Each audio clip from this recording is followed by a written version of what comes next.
Beləliklə, o partlayış anından kainatın hüdudları daxilində ilk yaradıcılığa köməkçi rənglər və vəhdət bağlılığının əbədi ardıcıllığı başlandı. Kainatdakı müqəddəs işıq çalarlarının zonalar üzrə paylanması sxemi şəkil 1-də verilmişdir. Dedik ki, kainatın konturunu, sərhədliyini ellipsoid səthi təşkil edir və yaradan məkanı ağlıqladır. O əvvəldir. Yaradanın yaranışa ayıracağı isə ilk işıq payıdır, müqəddəs paydır. Böyük yaradanın məkanının ağlıq sərhəddindən sonra ensiz göylük zonası var. Onu deyim ki, bu açıq göy rəng sakitliyin, təlatümsüzlüyün, bir rahatçılıq axımının əvvəli olduğundan bu zona funksional olaraq axımın sonraki proseslərinə bir bağlılıq zonasıdır. Göylüyün hüdudu qurtardığı yerdə isə arada çox nazik bozluqla qarışıq bir ağ zolaq, kontur var.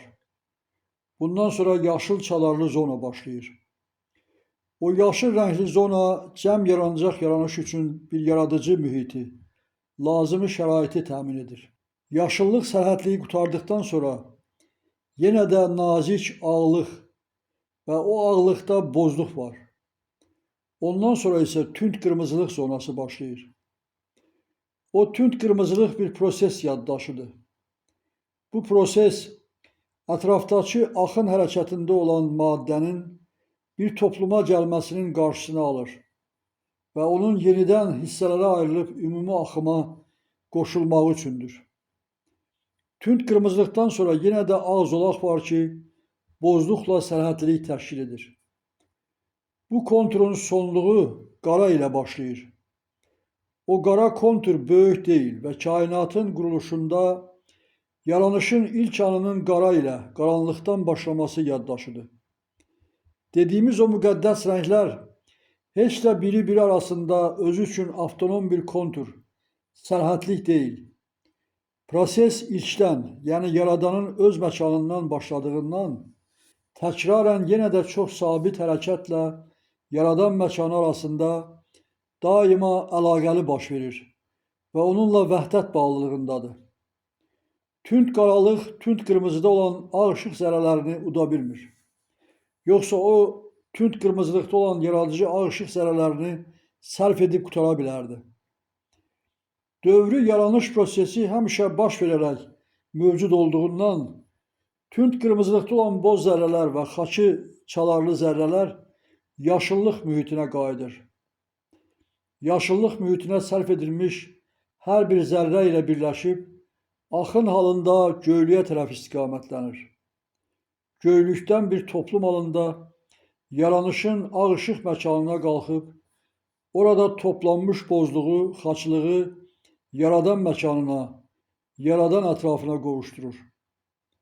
Yaradan məkanından yenə də ağ zərrələr axımı göylüyə, oradan yaşıllığa, yaşıllıqdan tünd qırmızılığa, tünd qırmızılıqdan isə yenə də əksinə, yaradan məkanına tərəf çox sabit, sakit, rəvan bir hərəkət edir.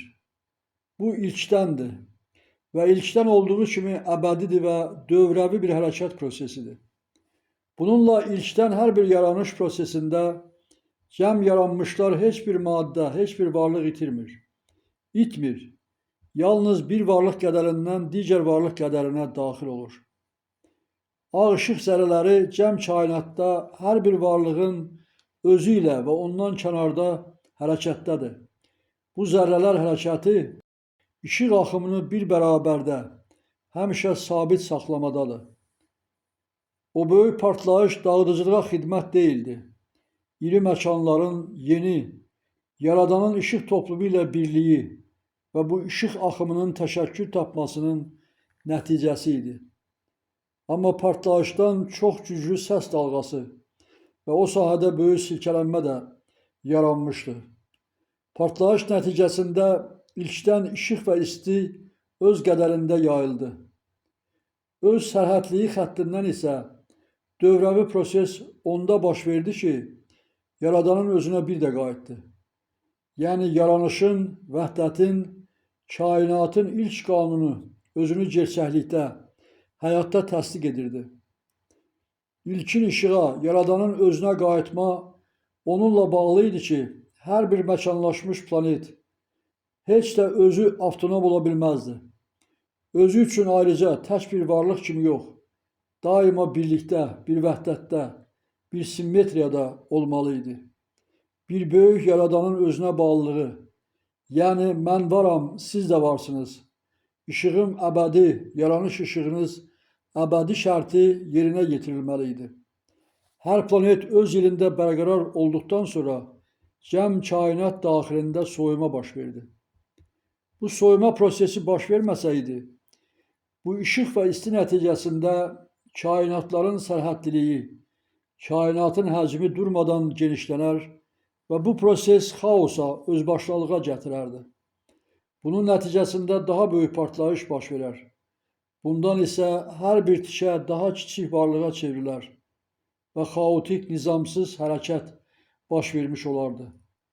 Bu xaotik hərəkət isə nəzarətdən çıxar, bağlılıq və vəhdətlik prinsipinə tabe olmaz, bir dağıdıcı topluma gələrdi. Həm də kainat sərhədlərindən də xaricdə olan iri, boz məkanların yaranışa xidmət deyil, ancaq və ancaq dağıdıcılığına gətirərdi. Belə olan halda yaradan daha yaradıcı kimi yox, bir dağıdıcı, ilkin böyük partlayış anından yaranmış materiya zülm gətirən olardı. Amma ki, yaradan işığı yaradıcılığa xidmət etdi. Qaranlıq arasına işığını, nurunu səpməklə yaradan ellipsoid quruluşlu kainat yaratdı və bunun daxilində ancaq və ancaq yaranışlar yaratdı. Çünki ilk anından o yaradıcılığı nəzərdə tutmuşdu.